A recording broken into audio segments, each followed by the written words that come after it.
Nós vamos refletir essa noite sobre um tema intrigante: as causas das aflições.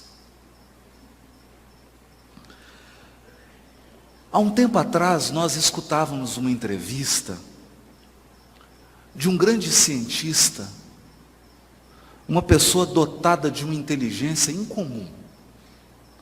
Alguém até que se destacava na sua área de conhecimento pelas realizações e pelo talento intelectual de que ele era portador. Mas essa pessoa se dizia ateu e confessava ter rompido totalmente as suas relações com Deus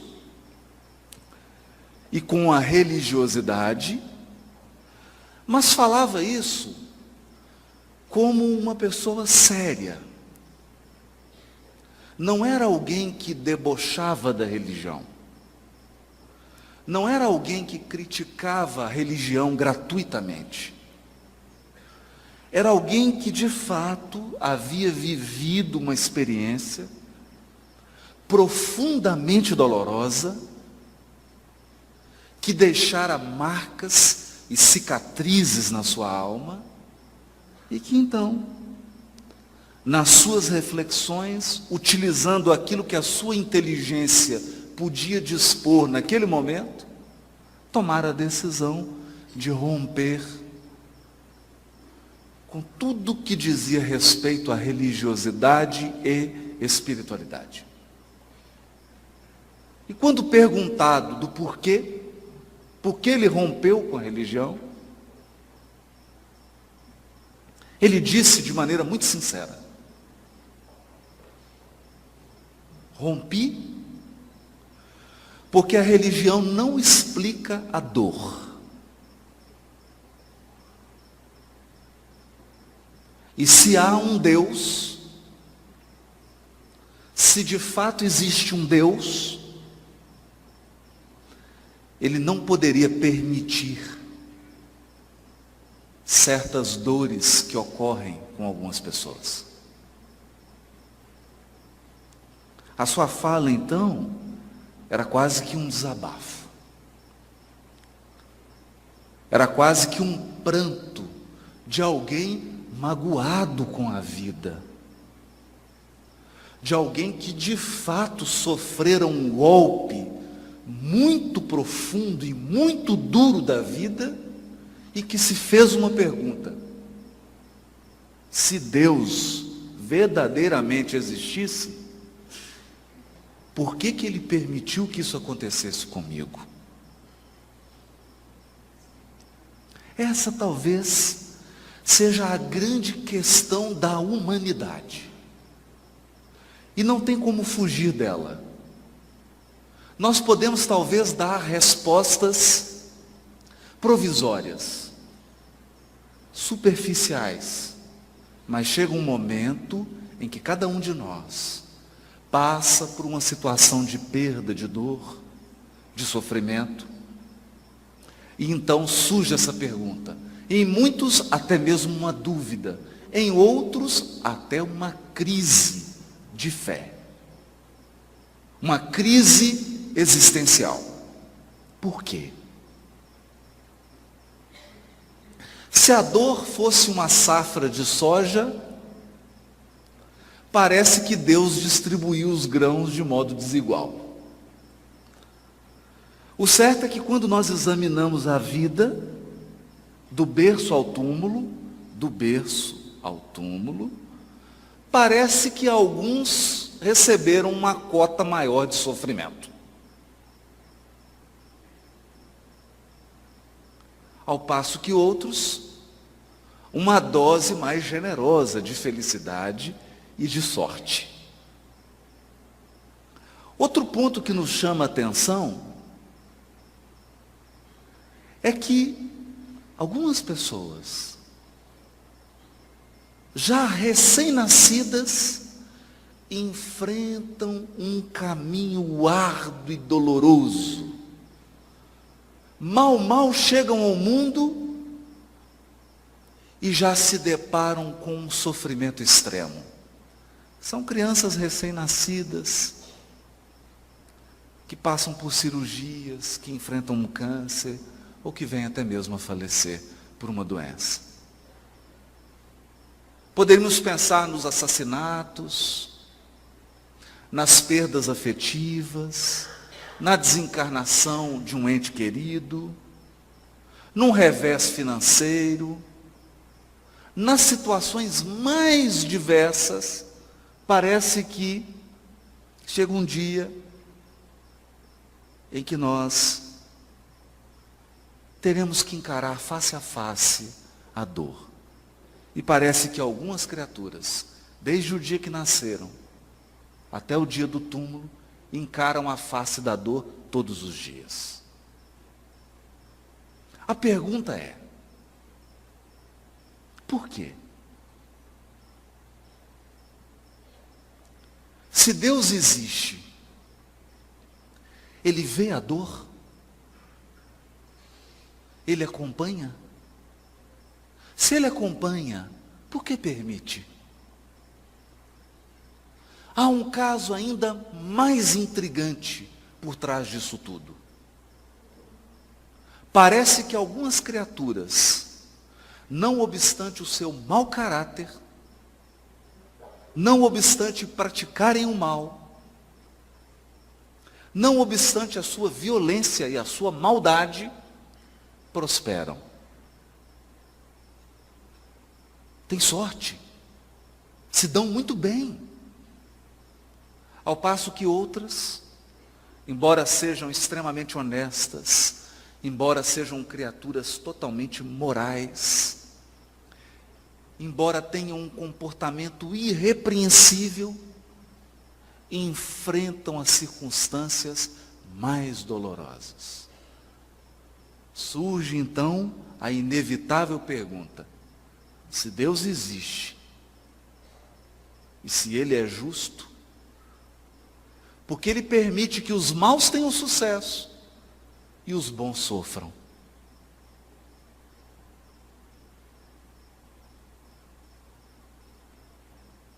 Algumas respostas foram dadas a essas perguntas,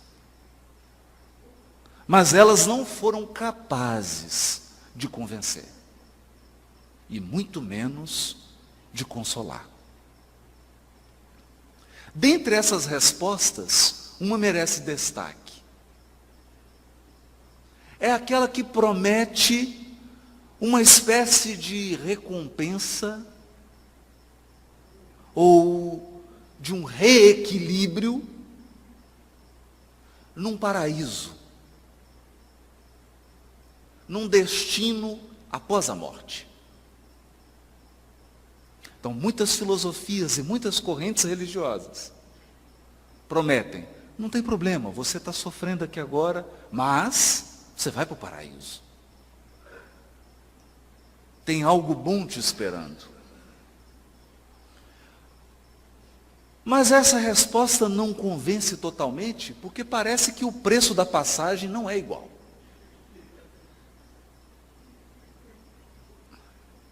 Alguns pagam caro para entrar nesse trem que conduz ao paraíso. Sofrem desde o nascimento. E outros têm uma vida normal e vão para o paraíso. Para o mesmo hotel. 5 estrelas, igual. Onde estaria a justiça de Deus?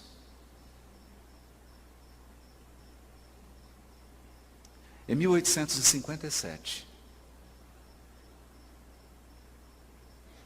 o governador espiritual do Terra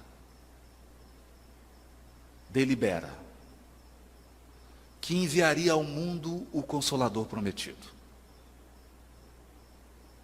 cuja missão seria esclarecer a mente humana e consolar os corações que sofrem.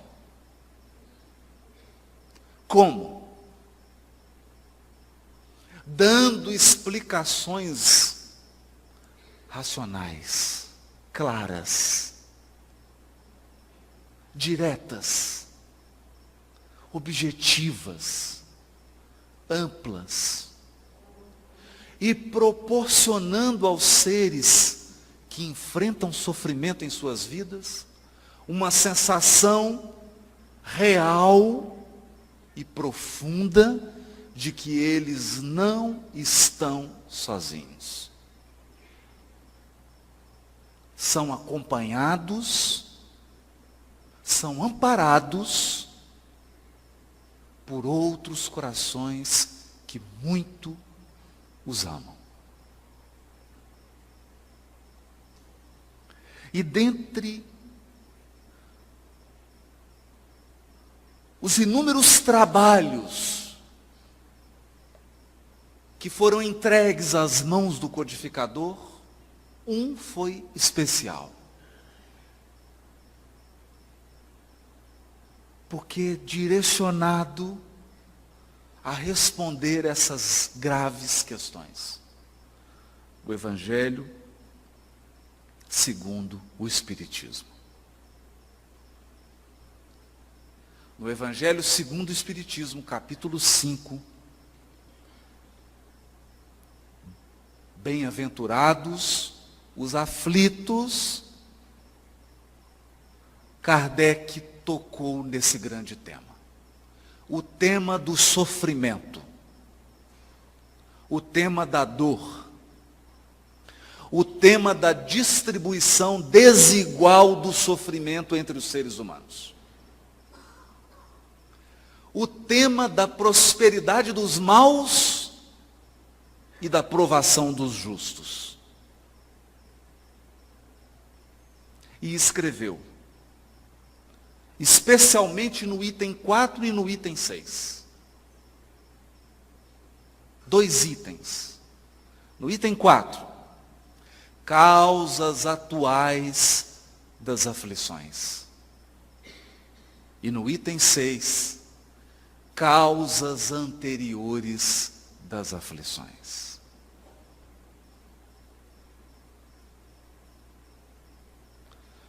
Como se tivéssemos 2 grandes celeiros para fazer a colheita. Algumas dores por nós vividas têm sua fonte nesta vida. Outras dores só podem ter a sua causa em outras existências. Desse modo, o codificador, amparado pelo ensino dos Espíritos acerca das múltiplas vidas, trazia o tema da reencarnação, que é inevitável se quisermos entender a dor neste mundo. Mas vamos começar pelo primeiro, e com a palavra Kardec. De 2 espécies são as vicissitudes da vida. Ou, se o preferirem, promanam de 2 fontes bem diferentes que importa distinguir. Umas têm sua causa na vida presente, outras fora desta vida. Remontando-se à origem dos males terrestres, reconhecer-se-á que muitos são consequências natural do caráter e do proceder dos que o suportam. Quantos homens caem por sua própria culpa? Quantos são vítimas de sua imprevidência, de seu orgulho e de sua ambição?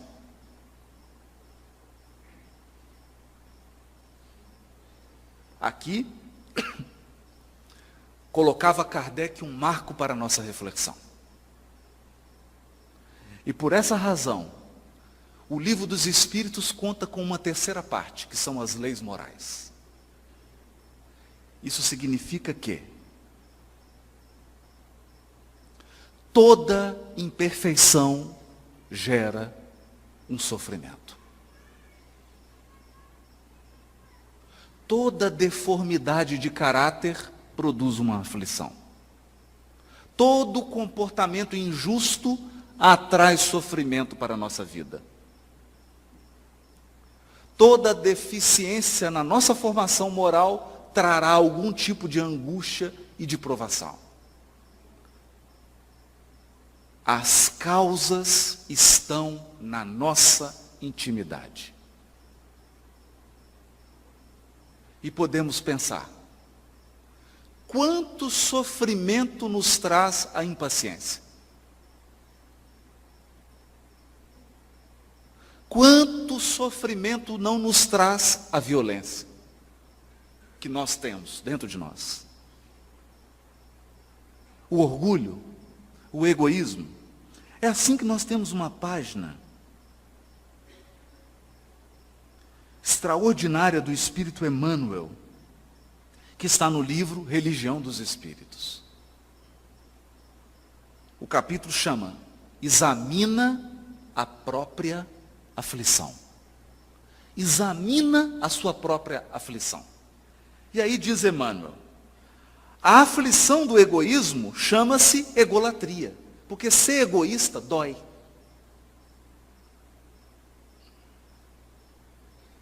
A pessoa pode pensar que não, mas sofre. Sofre por quê? Porque a felicidade está em compartilhar, não está em usufruir sozinho.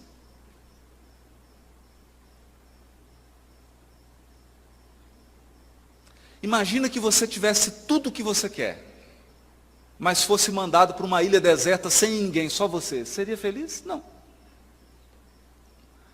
Você precisa pelo menos de alguém para contar. Contar a vantagem. Olha, eu recebi uma medalha. Mas se você receber a medalha e não tiver ninguém para contar, então o egoísta sofre. Porque ele vive uma vida exclusiva que gira em torno dele mesmo. E quanto mais egoísta ele se torna, mais as pessoas se afastam dele. É uma aflição. E muitas vezes ele se volta para Deus e fala assim, por que você me escolheu para sofrer tanto? E Deus pergunta com palavras inarticuladas, meu filho, mas por que você é tão egoísta? A aflição do vício chama-se delinquência. Olha, a criatura começa experimentando um pouquinho de droga. Daqui a pouco ela usa mais. Daqui a pouco ela usa mais. Mais. Daqui a pouco ela está roubando para sustentar o vício. É um sofrimento. É um sofrimento.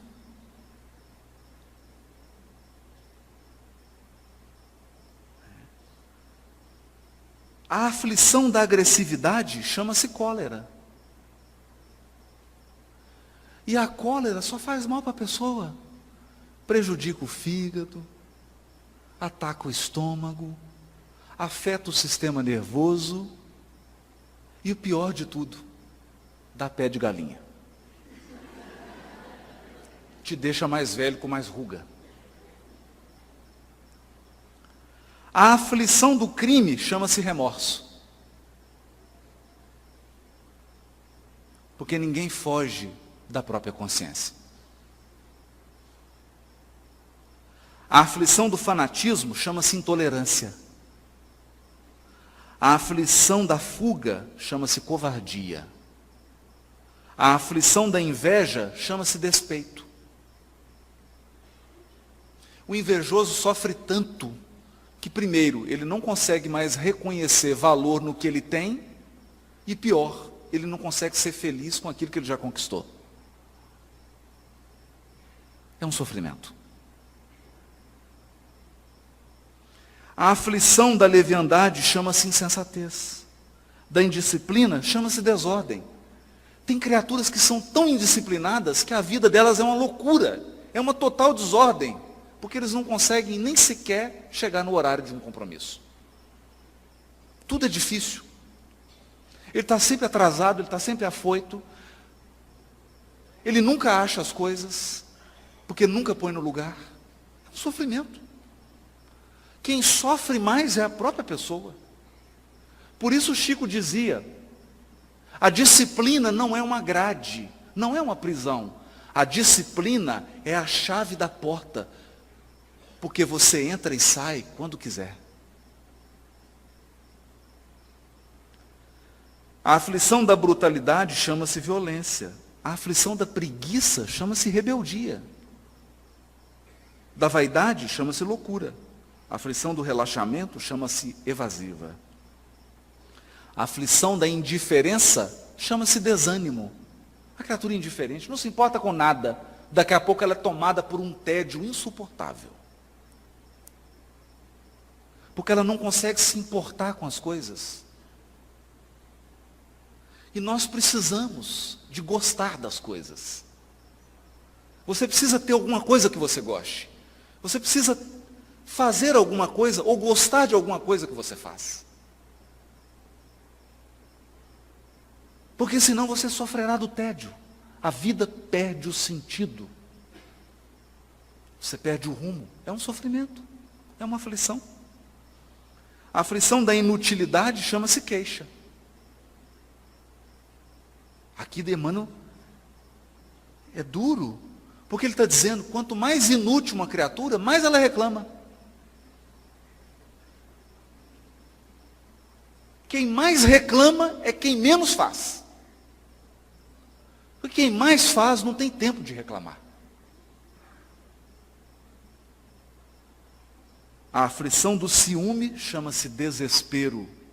E aqui nós pensamos, quantas criaturas chegam até mesmo a suicidar pelo ciúme? É um sofrimento terrível. A aflição da impaciência chama-se intemperança. Porque quem é impaciente perde a medida. Perde a medida. Exagera em tudo.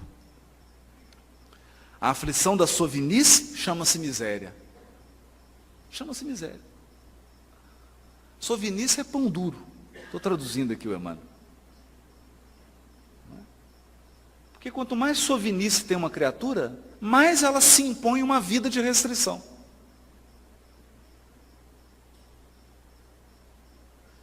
Porque ela não sabe aproveitar o que já tem.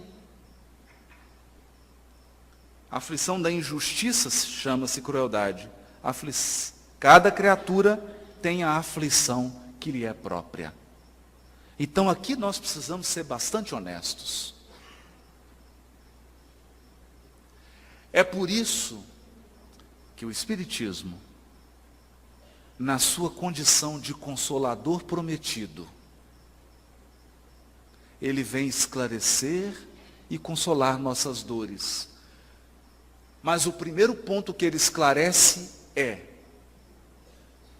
a maior parte dos nossos sofrimentos tem sua causa na vida atual. E tem a ver com o nosso caráter.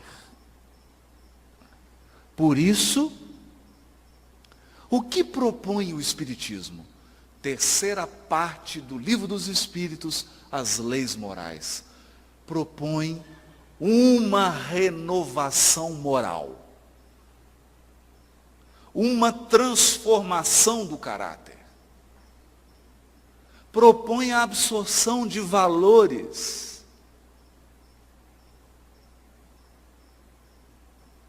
Valores morais e espirituais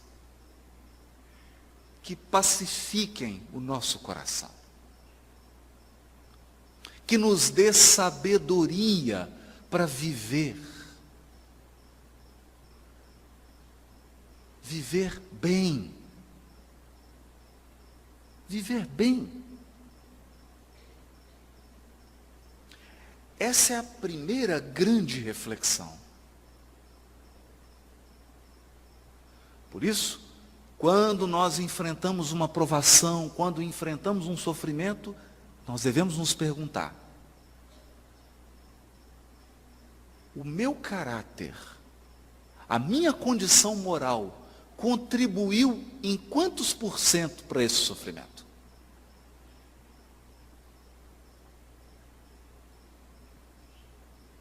Contribuiu em quê?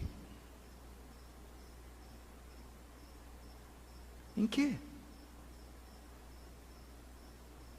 Por isso Kardec chegou a escrever no livro que fez aniversário esse ano. O livro O Céu e o Inferno. Tem um item chamado Código Penal da Vida Futura. E é um artigo interessante de Kardec, porque ele numera e ele explica assim: para cada imperfeição moral que nós temos, há um sofrimento. Cada imperfeição que nós trazemos gera um sofrimento. Então vamos começar por alguns exemplos simples. A pessoa que é desatenta e indisciplinada é uma imperfeição. É uma imperfeição. Então ele tem que chegar no trabalho 7 horas, ele acorda 5 para 7.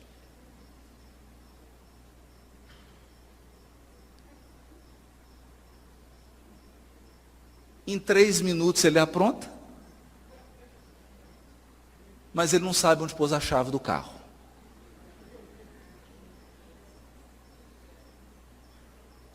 E quando ele sai faltando meio minuto para chegar, porque ele esqueceu que são 20 quilômetros, ele reclama que esse mundo não dá para viver, porque tem trânsito. É um sofrimento.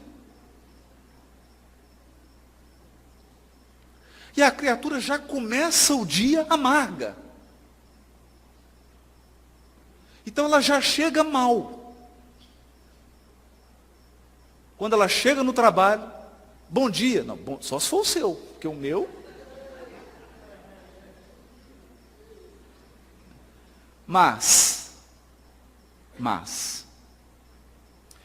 se ela aplica os ensinos morais do Espiritismo no seu coração, não no coração da esposa, nem no coração do marido, muito menos no coração da sogra, no seu próprio coração. Se ela aplica no seu próprio coração, o que ela faz? Escolhe um lugar só para colocar a chave do carro. Então ela anota, põe um bilhetinho assim, chave do carro. E só coloca ali, porque aí não vai perder. E acorda antes, com o tempo de sobra, para acordar, tomar um café, em paz, fazer a sua prece, pegar a chave que vai estar sempre no mesmo lugar, e chegar tranquilo. Então, nós estamos dando um exemplo simples. Simples. Mas que pode ser aplicada a toda a vida. A verdade é que um dos temas que mais geram aflição na nossa vida, que são os relacionamentos, a maioria deles, a maior parte das aflições, são consequências das nossas imperfeições morais.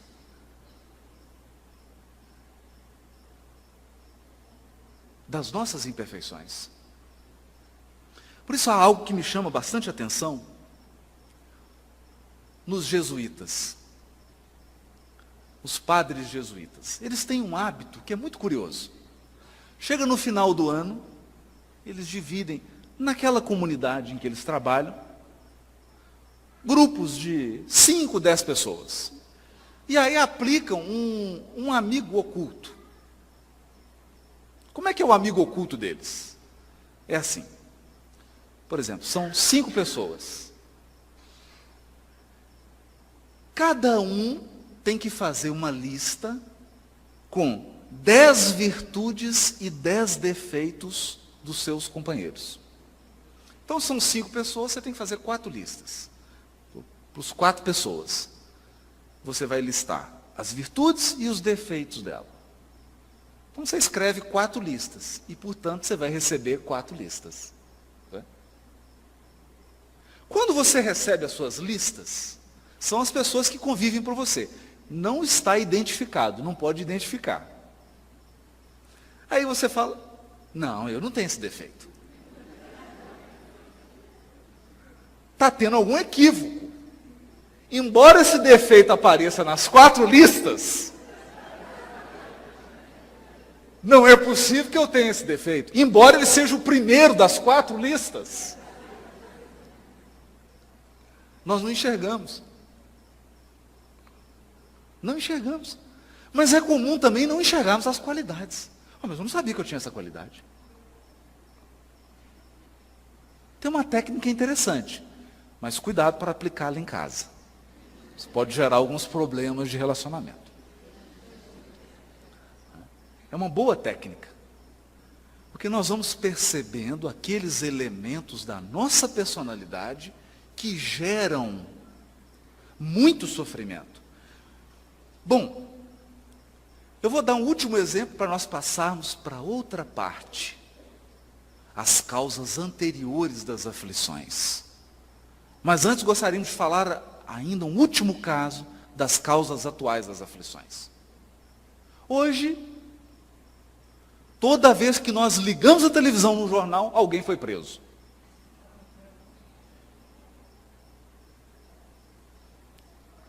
Ou foi preso, ou foi conduzido pela Polícia Federal para depoimento.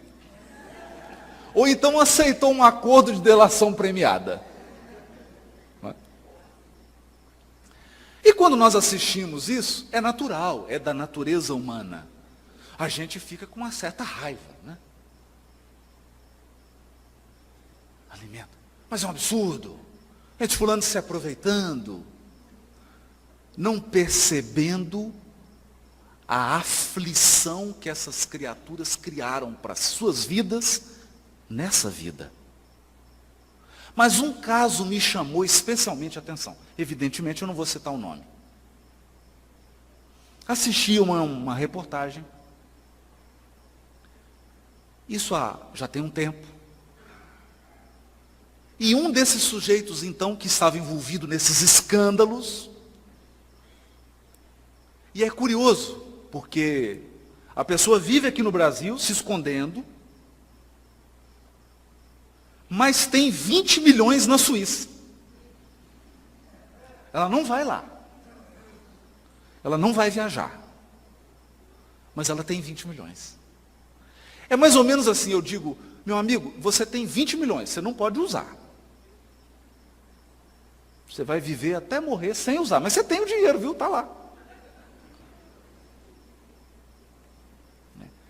Mas o que chamou a atenção não era o dinheiro que ele tinha na Suíça. Ele começou a contar o seu envolvimento. Então disse que começou assim. Primeiro eram os encontros. Iam jantar em restaurantes muito sofisticados. E lá se combinavam propinas, etc, etc, etc. E saía do jantar e iam para casas de prostituição. Prostitutas de luxo.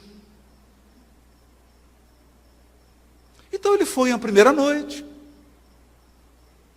foi a segunda, a terceira, a quarta, a quinta, a sexta, 25ª, 130, 140 vezes,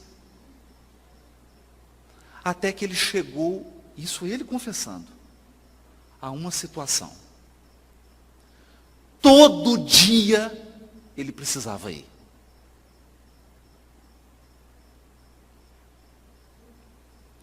Imaginem, mas ele não contava isso como uma vantagem. Até porque, nessa altura ele já tinha perdido tudo, estava respondendo processo, vai ser condenado, etc. Contava como um sofrimento. Eu fiquei viciado, não conseguia deixar de ir. Então eu tinha que cada vez mais conseguir propina para pagar o valor altíssimo das boates de luxo. todos os dias. Mas a situação se agravou. Porque é assim, o mal, ele é exponencial. Primeiro ele começa inocente, daqui a pouco você está completamente preso na teia. Chegou um momento que ele não só tinha que ir todo dia, como ele chegava às 7 horas da noite e saía às 6 horas da manhã. Chegava às 10 horas da noite e saía às 5 da manhã. Todos os dias. É um vício. Um vício. Aquilo já era um sofrimento.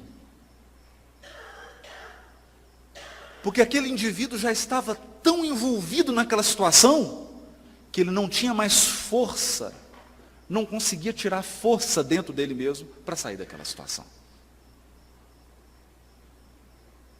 É um sofrimento, é uma aflição. Mas essa é uma aflição que tem sua causa na intimidade da criatura, nas suas deficiências morais. Daí a proposta renovadora do Espiritismo. E por isso Emmanuel tem uma frase dura, mas pedagógica. Ele diz assim: mais vale chorar sob os grilhões, sobre as algemas da resistência, do que sorrir sob os narcóticos da queda. Porque quem está em queda moral está sempre sorrindo.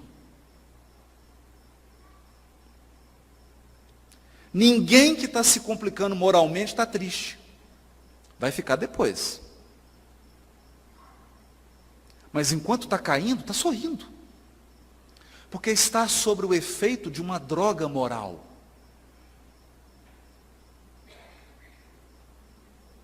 As consequências virão depois. Essa é uma reflexão profunda. Profunda. E daí o papel transformador do Espiritismo. Mas para isso, diz Kardec no capítulo Sede Perfeitos, de O Evangelho segundo o Espiritismo. O Espiritismo precisa ser bem compreendido, mas sobretudo bem sentido. Porque se ele não entrar no nosso coração, ele não faz a obra renovadora que está proposta. Não consegue. Mas, continua Kardec no item 6 do capítulo 5, bem-aventurados os aflitos. Mas, se há males nesta vida cuja causa primária é o homem, outros há também aos quais, pelo menos na aparência, ele é completamente estranho e que parece atingi-lo como que por fatalidade.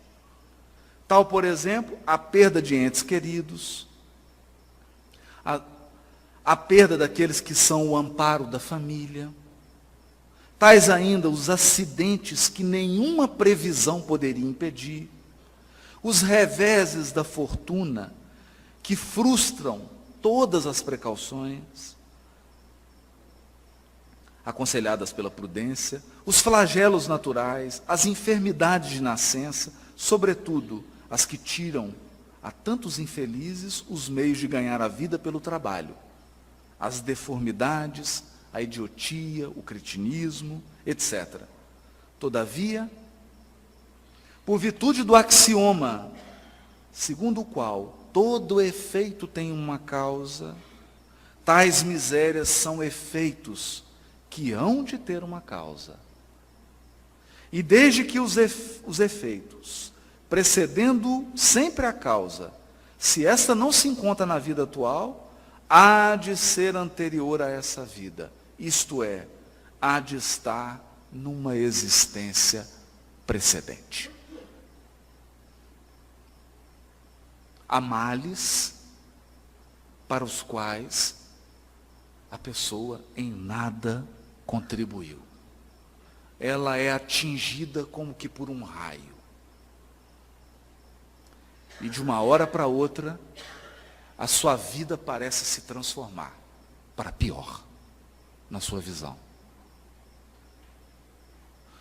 E ela enfrenta de um momento para o outro um sofrimento incrível.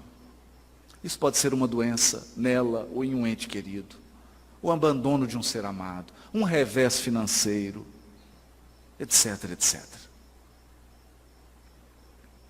Por mais que ela tenha agido com toda prudência, com toda seriedade, com toda honestidade, aquilo não foi suficiente para poupá-la daquele sofrimento que parece chegar gratuitamente. É aí então que o Espiritismo apresenta a sua mais alta dose de consolação ao espírito humano, dizendo: nós não somos o resultado de uma só vida. Uma só vida é insuficiente para explicar a vida. É pouco tempo para você gostar tanto de uma pessoa quando você encontra com ela pela primeira vez. É pouco tempo para você gostar tão pouco de alguém quando encontra com ela pela primeira vez. É pouco tempo, uma vida, para você ter um dom ou uma habilidade que às vezes são necessárias várias vidas para conquistar. Uma vida é pouco. Vem então o Espiritismo e nos explica as nossas múltiplas existências, todas elas solidárias. Então, a nossa vida é como uma novela. Cada existência é um capítulo. Ou, se preferirem, um seriado. Cada existência é um episódio.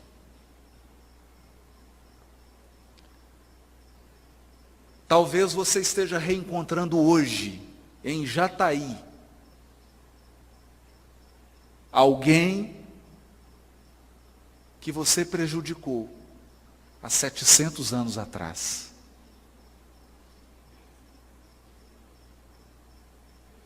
Talvez você esteja reencontrando hoje, na fila do banco, alguém com o qual você construiu uma história belíssima há 1500 anos atrás.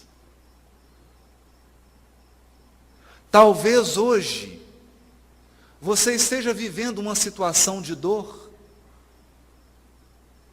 para a qual você foi preparado há 2000 anos e só agora você tem condição de suportar. As existências são solidárias. Elas se unem. E nós não podemos cometer o equívoco de avaliar uma criatura pelo corpo. Você olha uma criancinha de 2 aninhos de idade, fala, mas ela só tem 2 aninhos, é porque você está olhando apenas para o corpo. Há ali um espírito imortal, herdeiro de centenas e centenas de existências, cheios de experiências boas e ruins, com imperfeições e com virtudes, com habilidades e com inabilidades, e que nasceu com um propósito. Com um propósito. É aí que nós nos lembramos do livro Ceifa de Luz, capítulo 27, também psicografado por Chico Xavier, onde Emmanuel esclarece: no limiar do berço, pede à alma dificuldades e chagas, amargores e cicatrizes. Entretanto, recapitulando de novo as próprias experiências no plano físico, torna a concha obscura do egoísmo e da vaidade, enquistando-se na mentira e na delinquência. Aprendiz recusando a lição, ou doente abominando o remédio. Em quase todas as circunstâncias, o ser humano persegue a fuga que lhe adiará indefinidamente as realizações planejadas.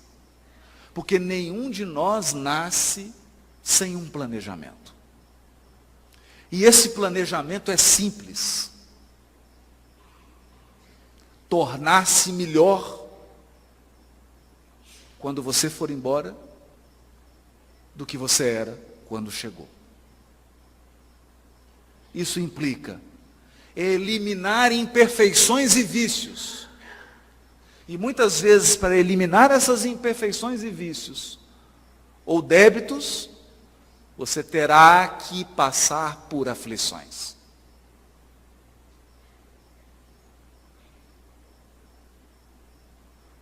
Algumas foram pedidas. A gente costuma até pedir demais antes de encarnar. Não, eu quero passar por isso, quero passar por aquilo. Eles falam, vamos com calma. Vai devagar. E quando chega aqui, você faz a prece, fala, só eu queria rever, não dá para diminuir aí 20%. Renegociação da dívida. Não é? Valoriza a aflição de hoje, aprendendo com ela a crescer para o bem, que nos burila para a união com Deus. Porque o mestre que te propões a escutar e seguir, ao invés de facilidades no imediatismo da terra, preferiu, para ensinar-nos a verdadeira ascensão, a humildade da manjedoura, o imposto constante do serviço aos necessitados, a incompreensão dos contemporâneos, a indiferença dos corações mais queridos e o supremo testemunho do amor em plena cruz da morte.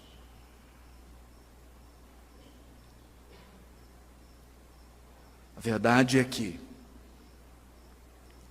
nós podemos dizer que para enfrentar as aflições que têm suas causas em vidas anteriores, nós precisamos permitir que o Espiritismo entre no nosso coração.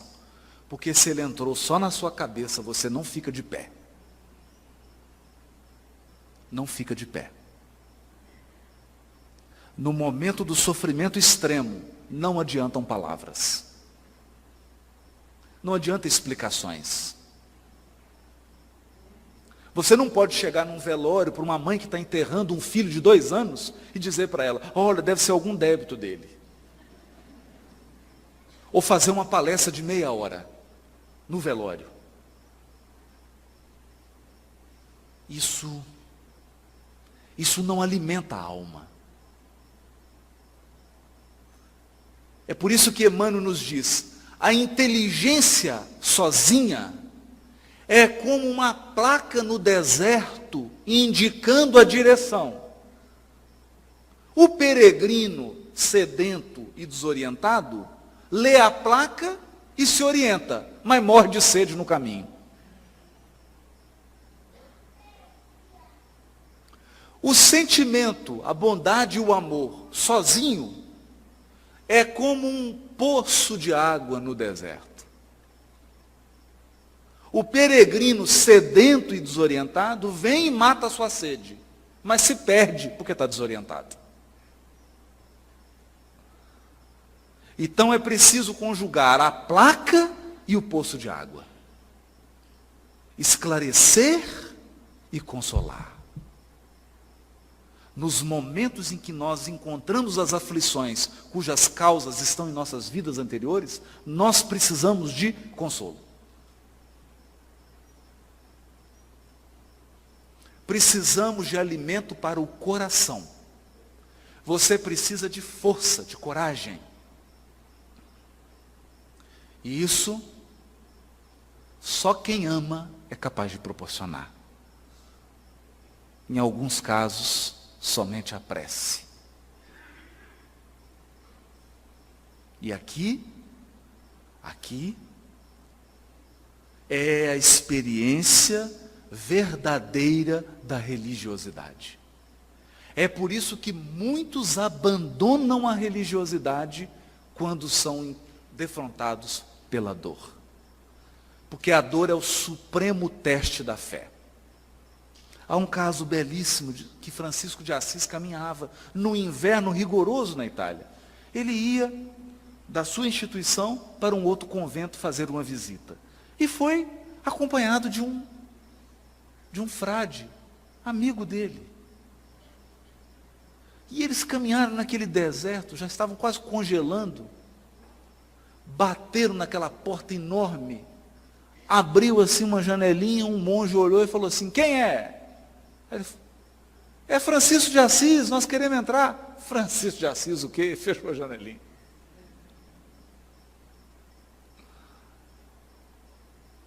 O monge que estava do lado de Francisco de Assis sentou na neve e começou a chorar.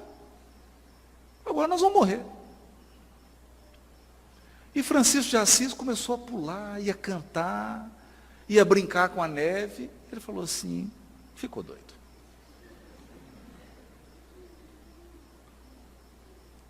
E virou para ele e falou: mas Francisco, pai Francisco, né, que ele chamava ele de pai, né? Pai Francisco, eu não estou entendendo.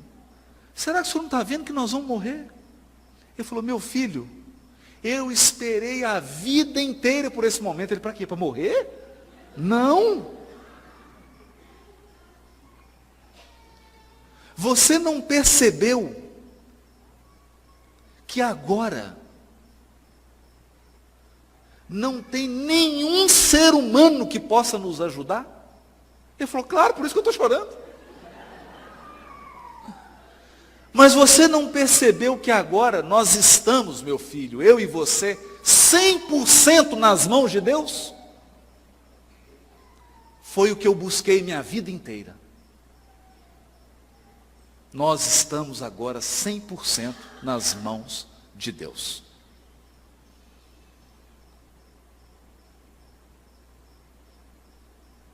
É claro. Ele não morreu congelado. A porta se abriu, outra pessoa chegou. E eles se identificaram e entraram. Mas a questão é: quando uma aflição vem do passado e nos alcança nessa vida, só tem um remédio: entregar-se a Deus. Confiar. Confiar que as circunstâncias que expressam a vontade divina vão se alterar. Que há um propósito por trás de todo acontecimento. Que os sofrimentos são como a tempestade, eles não duram para sempre. Algo vai acontecer que não é possível prever, que não é possível descobrir naquele momento. Então é preciso confiar, porque fé não é acreditar. Não é acreditar. Porque se fé fosse acreditar, você não brigava com Deus quando você está sofrendo. Não é? Quem já não brigou com Deus? Você entra, fecha a porta e fala assim: quero ter uma conversa com você. Séria. Eu não sei como é que está a administração aí em cima, porque aqui está um caos. Eu não sei como é que está aí em cima, mas eu estou achando que estão mandando promissória aí para mim, mas é para um nome igual ao meu. É outro Haroldo. Pegaram tudo quanto é coisa de Haroldo aí, estão achando que só tem um Haroldo no mundo. E mandaram tudo. Então eu queria fazer uma reclamação formal. E a gente briga. Então fé não é acreditar. Você briga com Deus, fica com raiva, fica revoltado. Fé é confiar.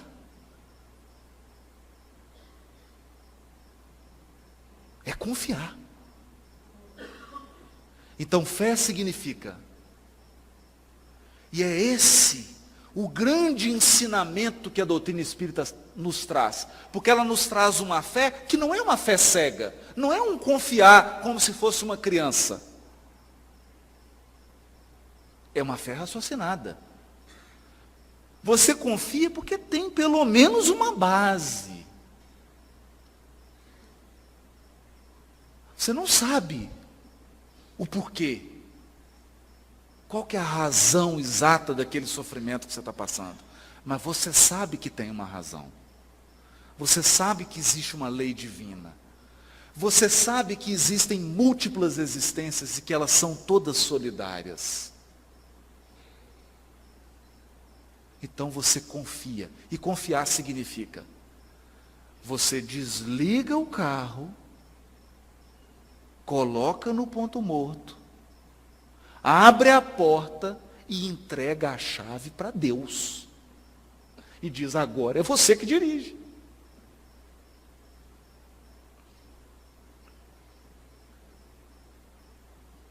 Está nas suas mãos. Eu confio. Essa é a fé que remove montanhas. Essa é a verdadeira experiência de religiosidade. Isso é religião de verdade. O resto é treino.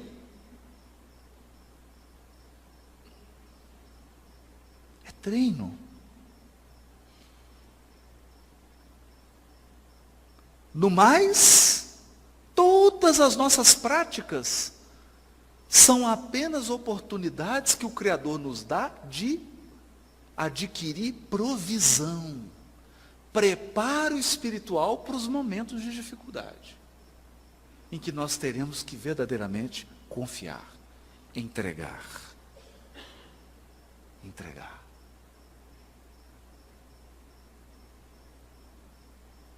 E assim, por circunstâncias que nem sempre nós somos capazes de entender ou de explicar, a vida se renova. É por isso que nos disse Jesus no capítulo 11, versículo 28 a 30 do Evangelho de Mateus: vinde a mim todos os cansados e sobrecarregados, e eu vos darei descanso. Olha, tomai sobre vós o meu jugo, e aprendei de mim, porque sou brando e humilde de coração. E encontrareis descanso para vossas almas, pois o meu jugo é suave e o meu fardo é leve.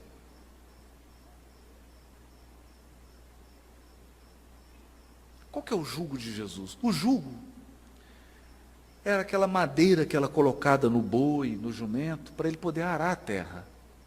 O que aquilo faz? Aquilo não deixa você ir para o outro lado. Você só vai naquela direção que você está sendo conduzido. O jugo do Cristo é o conteúdo moral da sua lição. E o que isso significa? É o remédio para as causas atuais das aflições. Você quer diminuir 70% dos sofrimentos da sua vida? Evangeliza seu coração. Isso é aceitar o jugo de Jesus, a orientação dele. Agora, não é fácil. Não é fácil. Nós temos o célebre caso que o Chico chega em casa e ele sempre gostou muito de animal, sempre gostou muito de cachorro, principalmente. E tinha um cachorro que era a alegria dele, então ele chegava tarde da noite da atividade, e o prazer dele era alimentar o cachorro. Adorava, né? E o bichinho fica quase que um membro da família, né? Mas o cachorro adoeceu e alguém quis ajudar. Não, coitado do Chico, vou resolver isso, vou matar esse cachorro. Não é? Então imagina, você tem lá seu bichinho de estimação, ele fica doente, fala, nossa, eu estou com tanta dó do fulano, eu gosto tanto dele, vou acabar com esse sofrimento dele, mata o cachorro. O Chico chegou, o cachorro morto, e descobriu que era a pessoa. E aí o Chico ficou magoado. Ficou magoado. E o tempo passou, e a mágoa ficou ali no coração. Até que um dia Emmanuel chamou ele, falou, olha Chico, temos que conversar uma coisa séria. Você está com uma mágoa no coração e isso está gerando uma nuvem escura ao redor do seu peito, no chakra cardíaco, e está atrapalhando as atividades mediúnicas. Meu Deus, Emmanuel, o que eu faço então? Você vai fazer o seguinte, sabe quem matou o cachorro, né? Sei. Você vai descobrir o que essa pessoa mais gostaria de ganhar e vai comprar para ela. Ele falou assim, não, você está brincando. O senhor não pode estar falando sério. A pessoa me ofendeu, matou meu cachorro, e só quer que eu dê um presente para ela. Ele falou assim, mas Chico, a receita não é minha, é do Cristo. É o jugo de Jesus. E aí o Chico foi descobrir o que a pessoa queria ganhar. Era uma máquina de costura, caríssima. O Chico teve que comprar a máquina de costura, dar de presente, parcelou em 4 reencarnações a máquina. Porque ganhava muito pouco, a máquina era fortuna, várias vidas pagando a máquina. Na hora que ele entregou a máquina, a pessoa ficou tão feliz que saiu uma luz do peito dela e eliminou toda a sombra que estava no peito do Chico. Nessa hora o Emmanuel apareceu e falou assim, viu Chico, a receita é do Cristo. Perdoa. É o jugo. É o jugo. Porque você pode desenvolver um câncer por causa da mágoa.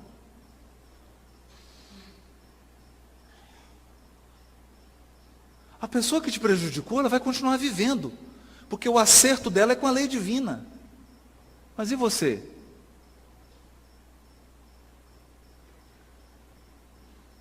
É o jugo. Então, meu jugo é suave.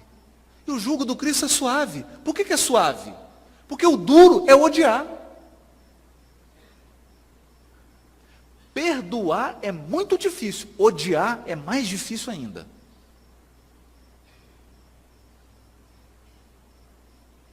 Então, alguns dizem assim, você quer vir com uma pessoa nas próximas 20 encarnações? Você quer que uma pessoa não saia do seu lado, que ela fique todo dia, 24 horas por dia do seu lado? Odeia. Porque se você amar, não vai adiantar. O amor liberta, o ódio algema. O ódio algema. Então ele é mais pesado. O perdão é mais suave. A humildade é mais suave do que o orgulho.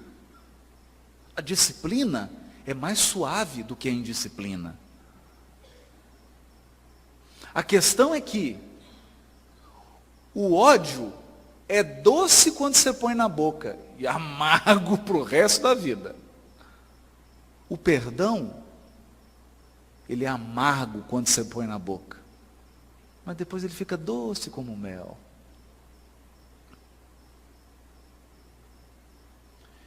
E o fardo do Cristo é leve. Por quê? O fardo que Jesus coloca sobre nós é o fardo dos nossos deveres. Dos nossos deveres. E quem cumpre o dever se liberta. Quem aceita as aflições está iluminando os caminhos futuros. Por isso que é leve. é leve.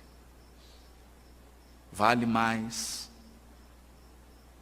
cumprir os deveres, aceitar com humildade, como Jesus diz, com brandura e humildade, as aflições que nos chegam, do que rebelar-se e multiplicar as aflições.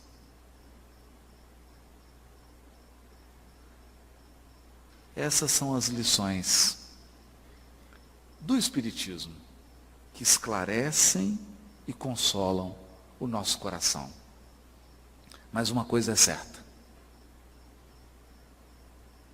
em nenhuma das aflições que nós passamos na vida, se nós tivermos a humildade e a brandura suficiente, nós sentiremos a presença dos seres espirituais que nos amam profundamente ao nosso lado.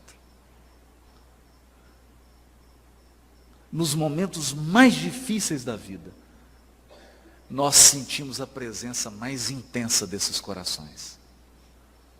Mas é preciso brandura e serenidade para perceber a presença deles.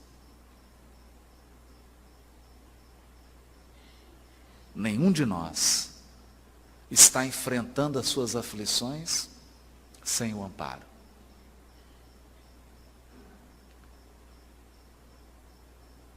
E é preciso entender. Eu gostaria de encerrar contando uma pequena experiência vivida. Depois de um grande sofrimento experimentado, eu ia pelo carro discutindo com Deus. Era uma discussão assim até pacífica. Não era propriamente uma briga. Mas eu tentava entender o porquê. E num determinado momento, eu pensei, eu estou desamparado.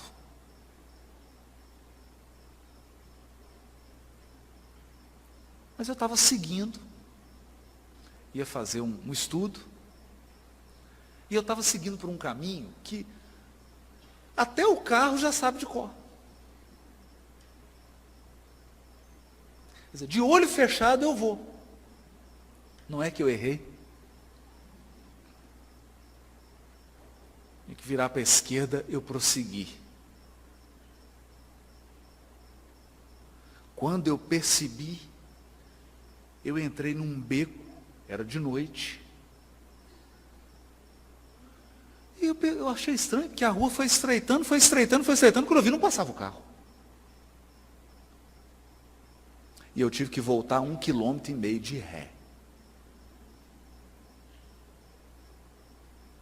Para depois que eu voltasse do beco, voltasse para a avenida, tentar jogar no celular para achar, porque eu fugi completamente do caminho, aí eu entrei por uma questão do bairro lá, que eu já não sabia como sair. Na hora que eu estava dando ré, eu só percebi nitidamente como se alguém me dissesse: só para você experimentar um pouquinho de desamparo. Você achou que estava desamparado? Isso aqui é só para você experimentar 3 segundos de desamparo. Eu falei, já está bom, chega, está ótimo. Volta o amparo, estou feliz, já entendi. Dei a ré e voltei. Eu estava simplesmente a uns 500 metros do lugar que eu tinha que chegar. Era só uma questão de perspectiva. Estava no quarteirão para trás, que era completamente diferente. Estava de noite. Mas, aí sim, eu pude perceber que o amparo que os amigos espirituais nos dão é um amparo sutil. É presença. Presença. E o que é presença? Presença é assim. Uma mãe chegou para Chico Xavier O Chico atendia mães que perderam filhos há mais de 15 anos.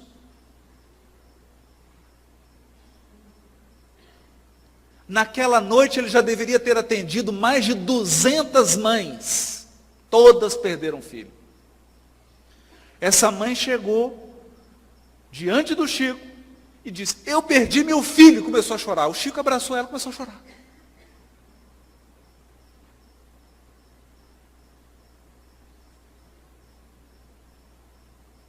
E ficou todo mundo falando: não é possível. Será que o Chico não vai fazer uma palestra? Causas das aflições? Não. Ele abraçou e começou a chorar. E durante uns 15 minutos, os dois ficaram chorando. Ela se acalmou, enxugou as lágrimas, o Chico também.